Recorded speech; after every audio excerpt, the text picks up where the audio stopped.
Welcome to the Michigan Travel Show, a kaleidoscope of stories about the people, places, and events that shape our great state.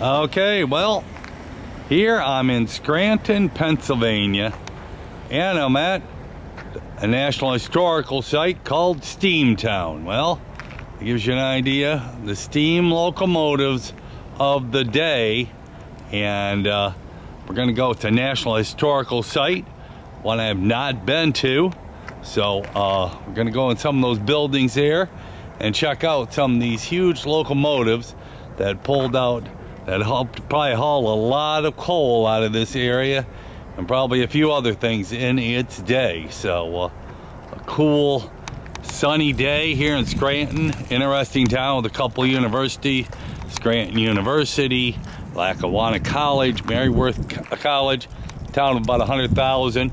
This is a popular site during the summer, I can see, with all the parking spots. So we're gonna get a little tour. I've been by this before.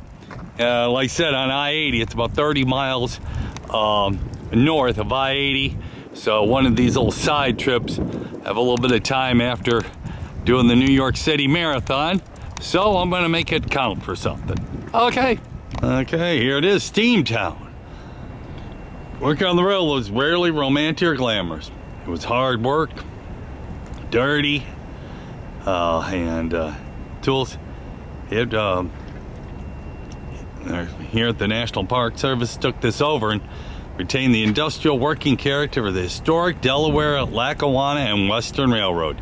The yard presents Steamtown visitor of the realistic portrayal of steam-era railroading. The park interprets not only this site, rolling stock, but also the greatest story of the people, the lives are locally changed by the railroad industry that steered the economic growth of the United States during the 19th and earliest 20th century, dramatically transforming the American landscape. So I'm gonna head back to the Roundhouse Area Technology Museum and go from there. And there's the bookstore, but here they are. This is some huge, like I said, trains like this also helped out the automotive industry in its day. So they said I'm gonna head back there and check it out. This looks like one of the trains that hauled a lot of oil in its day. Kind of cool. I'm gonna head back here. It says the visitor center. Here was a crane. Visitor center might not be open, we'll see. But here's one that craned, that picked up stuff. That's kind of cool. Well, it says Steamtown, National Historical Site. The visitor center, I heard they're having some heating problems, so they're making a big deal about it being slightly chilly, but it is what it is. I'm here. May not be coming back. Here's another one of them, and volunteers in parks. So here's some of them right here. Lots of these huge locomotives. Took a lot of coal to run. There's the coal box right behind it, and presented all the steam running it right there. There was a lot that went on with the huge locomotive back then. Hey, this was called the Illinois Central. Boy, there's a lot of pipes on these steam engines back then. Here, there's a switching yard. This is where they come in, they switch them around to another track. That was always kind of cool to watch, but like I said, they moved around all the different tracks whichever way. It's switching yard. This thing would move around and take them to the other day. It's called the turntable. It's a roundhouse complex.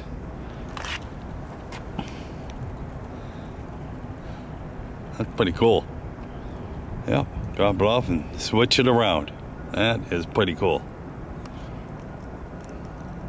Okay, just to give you perspective, here it is. All these, all on tracks that could go into the switching yard. Like I said, all these different locomotives.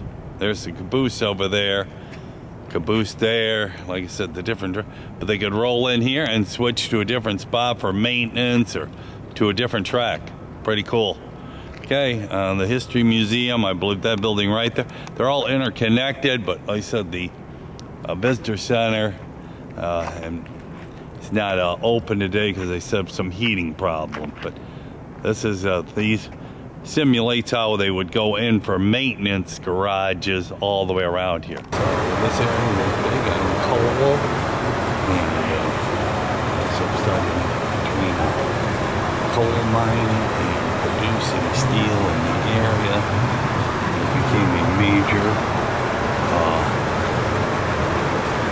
producer, transportation hub, locomotives, and everything. Artifacts from the old days, dawn of the 20th century. Roosevelt launched the Progressive Era. Over here was how time zones were all set. Eastern time, still pretty much the same. Then Central, Mountain, and Pacific time. Yeah, Michigan was in the Eastern zone then, and still is.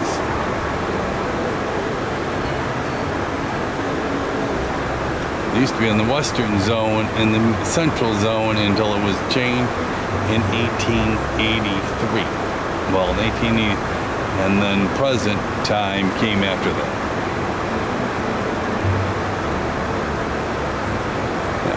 Michigan and Ohio were added into the Eastern time zone. November 18th, when selected as the date when the new time zone system would become effective. Yep.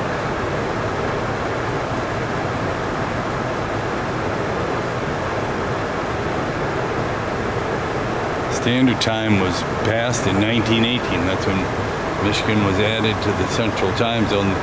The UP was part of the Central Time Zone, but it was soon added back after that, eventually, to Eastern Time.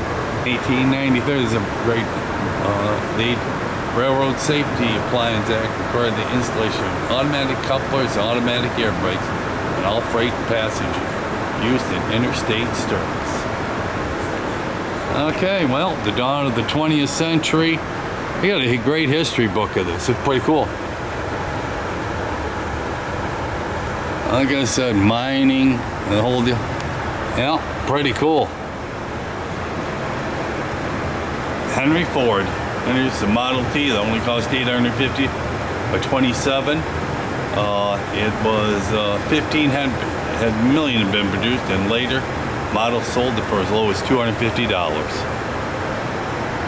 Strikes, yeah, World War I. Woodrow Wilson took control of the railroads in January 1st, 1918. Airmail service to flight, that's, when things started going downhill from the railroads. America on the Move, the Roaring Twenties, Lackawanna suburbs, 1930 to 1960. There's a diesel job right there.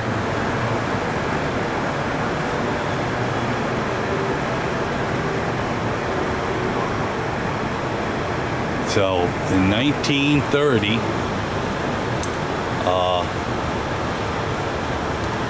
diesel switch engine joined the DL and W roster.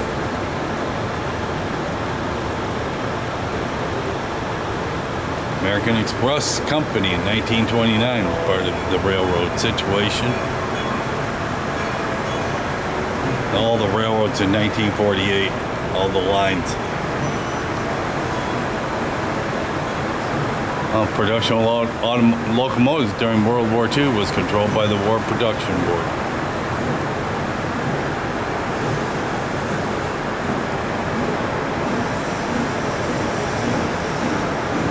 During the 45 months of World War II, U.S. railroads moved 90% of all Army and Navy military freight and more than 97% of all military personnel. Farewell to steam. In the 50s, the steam locomotives were placed out of the DL, growing fleet of gray and maroon diesel and took over the road assignments. Delaware Water Gap. Yeah, they still got that train tracks there.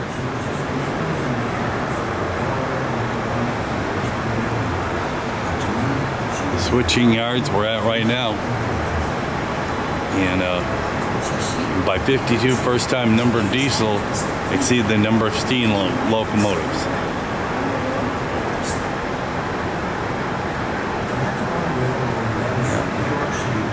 Here was the movie I watched.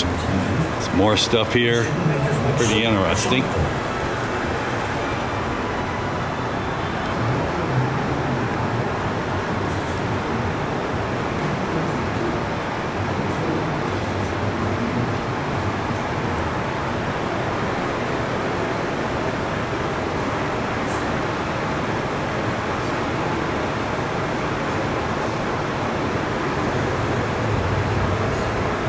Yeah, what railroads did during World War II.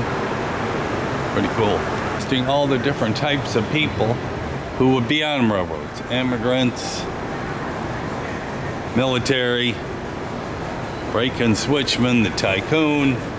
There it is right there. Life on the railroad. I've heard the call of the wild, the call of the law, the call of the church. There is also the call of the railroad. Brakeman and switchman. Master mechanic, all the stuff you gotta do.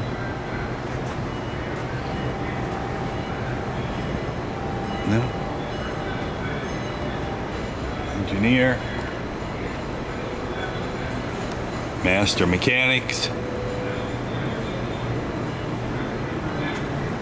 station master, conductor. Here's the ticket. Here's where they went in their day. Ticket windows, what they were. There's still a few of them. There's a little bit of train traffic in America. And here's one of the mighty rail cars. Pretty cool. I had this, and it looks like a mail train. This was the mail rail car, separating all the mail and delivering. Pretty cool. Just like I said, it was a United States Mail Railway Post Office. Kept on moving. And this was passenger rail car right here. This is the kitchen, one of these passenger cars, or the dining room car. Here's where you can sit and eat. All the dishes. And these are all the where people would sit, eat. Like I said, the passenger rail cars.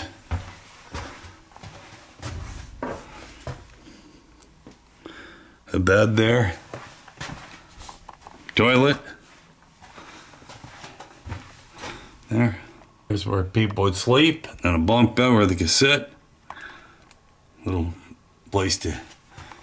And then right here, a little common room. Yep, well, this is rail travel back then. This is pretty cool. And that just went right down a straight hall. Train right here was part of a little amusement park in its day. And somebody bought it and brought it back to life. Now, there's the passenger car I was just on. Well, these are really great simulations of what train travel really was like back before the modern era. This was the Erie business car. The Pullman Company built this business car and became Erie Railroad's business car number 3 during 1929. With its 2 staterooms, 2 bedrooms, and 1 ported, number 3 accommodated 9 passengers and 2 crew members.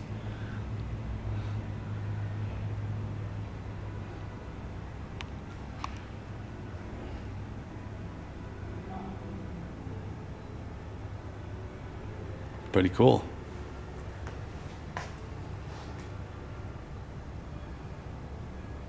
So the Pullman made these. Yep, a Pullman car right here. Manufactured outside of Chicago. I went to the Pullman National Historical Site. Pretty cool. Glass body and what can be found under the ground in the railroad yard. So they did some archaeological work around here in 1986. And this is some of the things they found present day, 76 to 86 when it was abandoned, 53 to 76, 1900, and of course 1800 and 1900 when there's nothing here, but obviously a lot of glass. It looks like busted. A lot of busted glass, like it always is. Lots of glass bottles, dirt. You know, like I said, a lot of glass usually. From 77 and then 86, the National Park Service took over this railroad yard. I wanted to make you aware that beginning at 2 o'clock, in approximately 15 minutes, 56 to present. 1986, this is open. Here's a little better view of the rail yard here. That's a little further away from the inside building. Pretty cool. Okay, this had to be a crazy job. The inspection pit. The railroads came in here.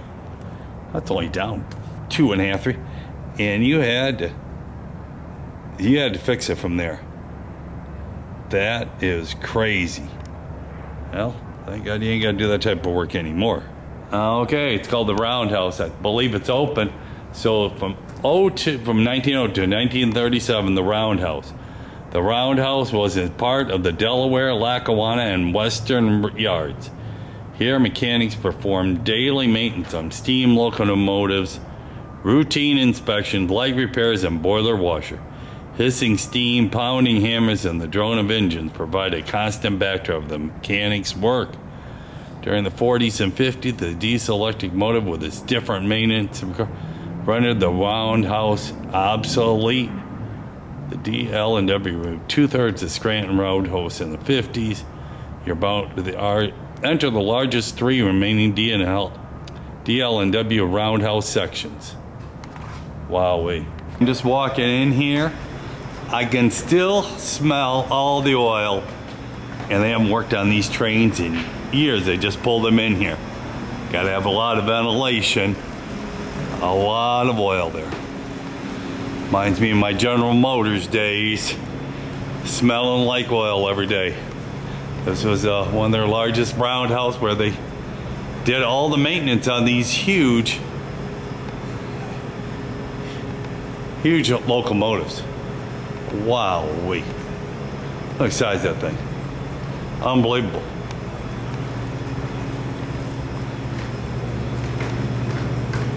Yeah.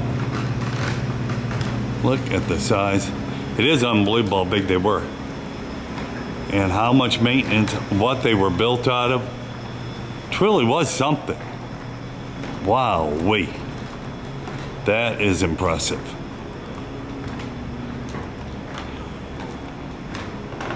Yep, right there's one of them. Plenty more. There's thousands of them across America in this day. This first train we're looking at right here was owned tracks in Michigan and Illinois, and was the Grand Trunk Railroad of Canada that the Grand Trunk Western Railroad, controlled by the Grand Trunk Railroad of Canada, owned tracks in Michigan, provided commuter service to Detroit in the 50s. Grand Trunk leased this engine, the Central Vermont Railway, one of the last steam employed in common carriage service in that state. Oh, anyway, another Michigan tie right here. Wow, these things are so massive. It's unbelievable. In their day, the nickel plate. They all got a story. Yep, pretty cool. Big lights up in the front. Here's a little older one, not quite as big. Each one's got a little story. Wowee. The Delaware, Lackawanna, and Western. A little too dark to read that, but look at all the work it would take. And here is one of the new diesel jobs they had back by then. Yeah. Diesel job. This is Canadian Pacific Railway.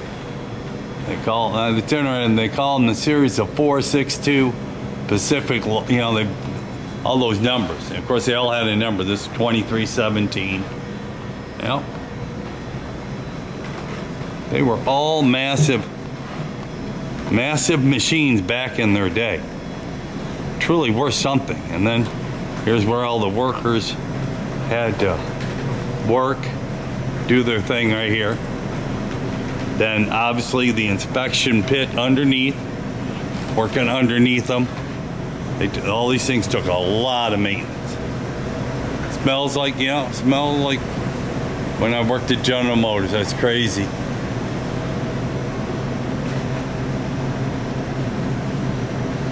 Built in the 20s, early 1900s. Truly unbelievable what it all was. Tools there. There's some more of them over that way.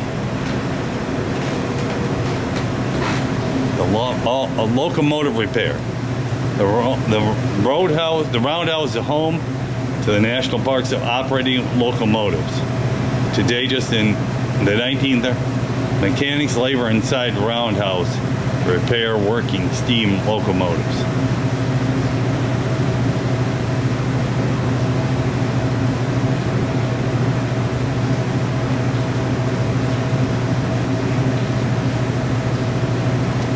Up to 10 people kept these things going. Locomotive repair.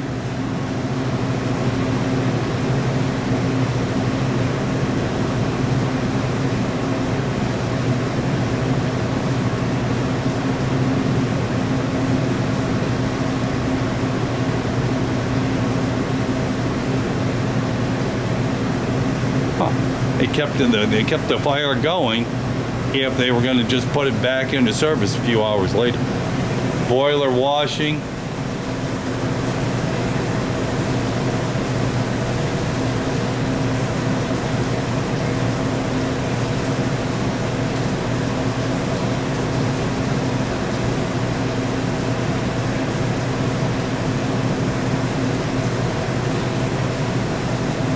It's unbelievable how they wash these things out too. That is truly something. Yep. Still bring stuff in here. There's one of them over there. They say they still run a few of these. That's interesting. These a little bit. That one there looks like it's still running some of the time. They take these for a few tours. So that's one that is still running right there. That's interesting. There's the whole. This is something. Wow, wait. Here's another different view of the rail yard here. We get to see almost the whole thing here. Right there. A little further back. Pretty cool. That one's still filled with coal. It was over that way too. You could spend all day doing stuff here. Looks like like I said, going over there. There's something over there. The roundhouse section. This was the second roundhouse built.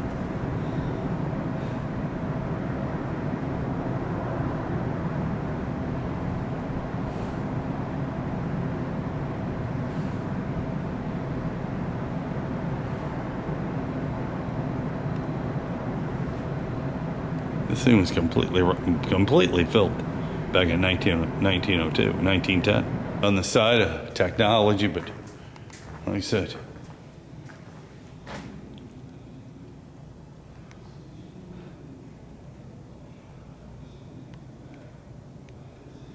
yeah, roundhouse employees were hard workers, lots of tools. It all was right there. It was something. In its day. This back here is interesting. This was the back where they kept the coal.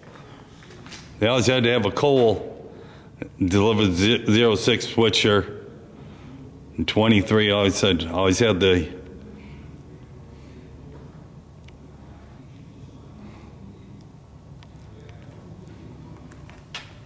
This is always from 1995 to 1996. The swing Chevrolet locomotive section is a visually display locomotive construction methods.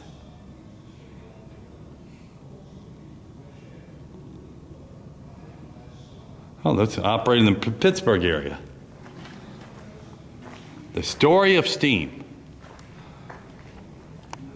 Inside the boiler. Wow. That's what they'll show right here. So right here, the water supply, the coal, the tender, the working on the railroad is hard work. The engineer controlled it, mechanic kept it working. Now this, you get a visual here of what this really was about.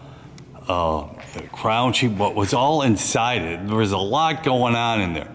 Throttle lubricator, injector, reverse lever. Probably to let the coal in and out or just to set them up. The firebox right there. Then you got the fire tubes here. And the water was inside, the steam was up here. And the steam drum to let some out, but the steam pipe. And then that had to come down and move the wheels. The valve here. So that came down. The smoke box, obviously let smokestack out. But wow-wee, this was a lot going on in one of these things. And it had enough power to move these huge locomotives and pull stuff. That's pretty impressive. That's what it all looked like. Wow. So, push the handle back and forth. Man, you may turn the wheel. Yep, you push it back and forth. Right there. How a steam engine's piston systems work. Steam from the boiler is channeled through a pipe to the piston. The slide valve directs the steam to the back side of the piston, pushing the piston forward. Oh. Yeah, and then now the steam pushes the piston back the other way. The slide valve closes out the back side of the chamber and open the front side of the chamber. The back and forth motion turns the wheel of the engine. Pretty impressive. This was a live working train in his day. Yeah. And this locomotive is powered by steam. Like I said, the tender, which carries the coal, the firebox, the boiler and fire tube, steam dome, steam pipe and piston is down here. Okay, the piston's down at the bottom. So they go back and forth. Aha, Doughboy statue. All in there. Here's the caboose where the railroad workers should eat, sleep, rest, all that other good stuff. And the boxcar. Railroads employed boxcars to transport products, commodities, retired protection from weather against breakage. Obviously different today. They're still used even today for many different things. Worldwide famous boxcar. Here's the caboose right there. Walk through the caboose here.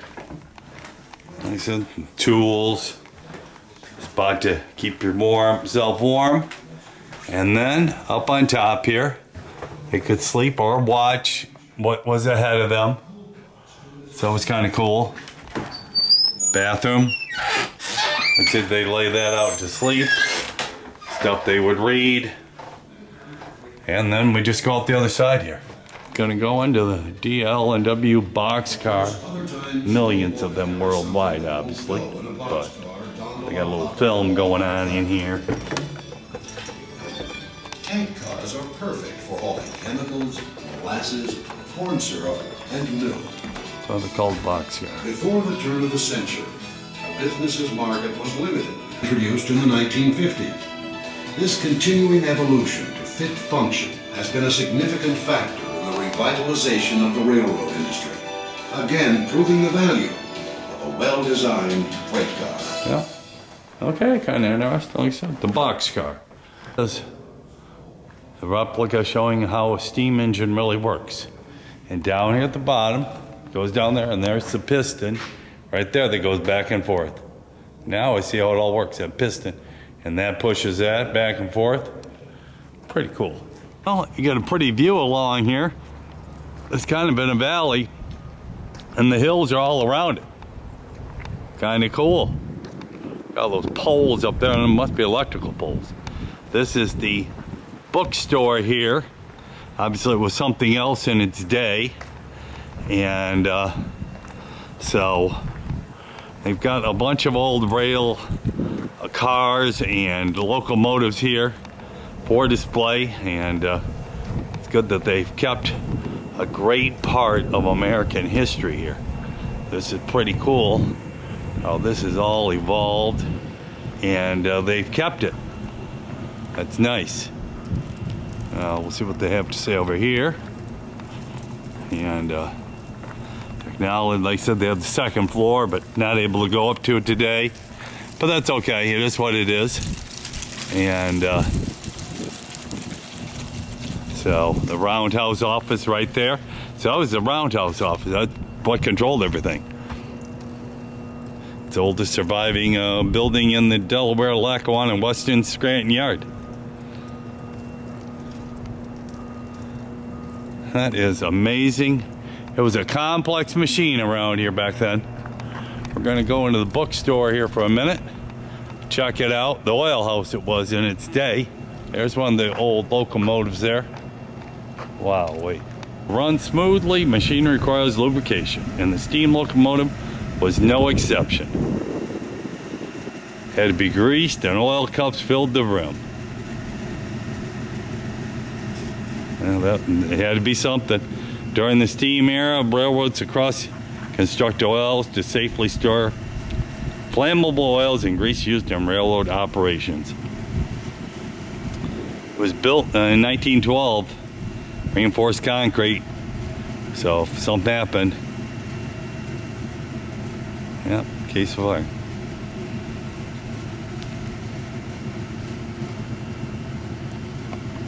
Pretty cool. Closer up view, but yeah, right there. Bookstore now. Hey, well, I'm gonna do a little tour of this Electric City trolley station and museum. They say it's kind of cool. Everything's kind of cool, at least to go in for a minute, unless of course charging. So we'll see what museum prices.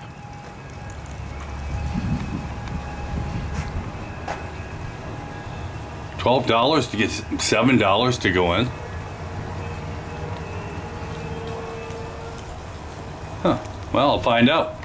It's the trolley museum. I'm surprised they charge a admission fee, but guess what? After seeing all the big trains, this is kind of lackluster. They've got a couple of them sitting there.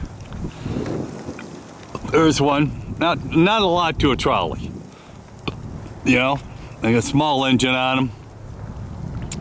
There's an old Pennsylvania Transportation Authority train. There's a trolley right there. Not a lot to it, so I'm gonna pass on it. It says Trolley Museum on the top up there. So we'll get a little picture of this with the Southeast Pennsylvania Transportation Authority train sitting in front of it. Well, there's a bridge here that is up over the train tracks, and it goes over to the marketplace. I'm just doing a little walk on it to see what it's all like. So that's kind of cool here. There's the roundhouse. I mean, the old station yard when it was all operating. Obviously, this has been refurbished. This park was opened in 1986. Has evolved a lot since then. Lots of old trains sitting here. You know, what they could find, what was given to them as museum pieces. So kind of cool. End of an era to say the least, but definitely a great museum piece for the National Park Service. So let's go over and see what the marketplace is like. This is a plaque here showing this Steamtown National Historical Site of all the buildings here. This, basically the first place here was 1876, but everything else was built after 1900. And Number 10 was way down the way there. Might be that trolley museum for all I know. And probably was. Probably the trolley museum was a manufacturing spot. But after that, all of this was all built after 1900. And that was a machine shop and pattern shop. The company produced locomotives and machinery there. Yep. So the Dixon Manufacturing Company. Well, pretty cool. Number 3, sand tower. Used to dry and store sand. Sand is used on all to improve traction. Right there. And the big, obviously, the sand tower. That was all part of the wooden structure up there too. That's pretty cool. Number 1, the erecting shop. That's right on the other side of that. Well, like I said, this is quite a complex in its day. You got a little bit of the town of Scranton. What goes on here in Scranton, Pennsylvania.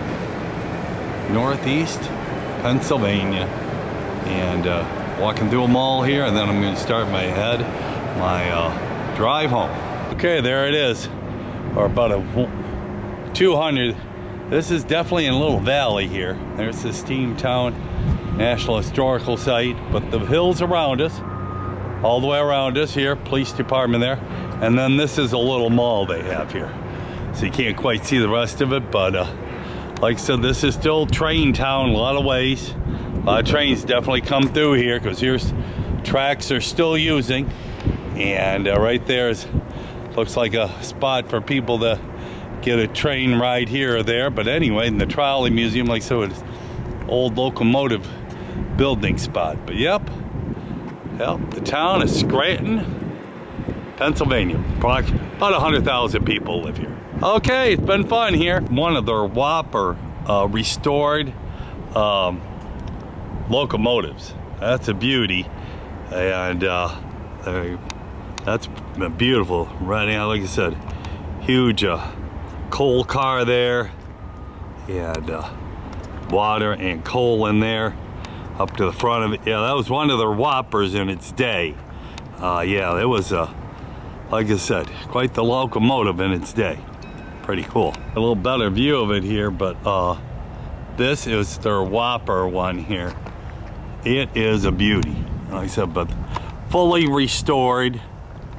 2124. I had a number for everyone, but it was the Reading 2124. Originally built by the Baldwin Locomotive during the mid-19 as a 280, the Reading Company rebuilt 2124 among 30 other engines as 484 Northern in January of 1947.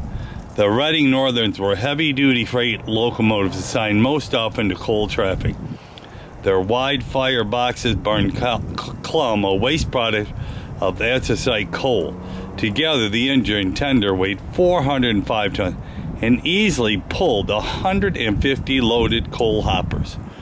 Retired for freight service in 1956, 2124 was rescued from the scrap heap during the early 1960s at a time when steam had all but disappeared from America's road. 2124 pulled Reading trains filled with steam enthusiasts from the famous Reading Rambles. Pretty cool. Historic train right here. Well, I've walked into the old train station, and it's been transferred into a beautiful restaurant here. Seating area. Carmen Station looks like a coffee shop, and it's also a hotel. So you could go right through these doors here. He said there are some old pictures around here that I'm not seeing yet. Oh, a bar here. Oh, on the side here. So I'll just go check out all those old pictures and see what it's all about. Yep, the stately old train station or something in their day. See, here it is. Wow, it looks pretty cool. Opinion on this. Okay, beautiful stately building here. the Lackawanna train station, the center of Scranton.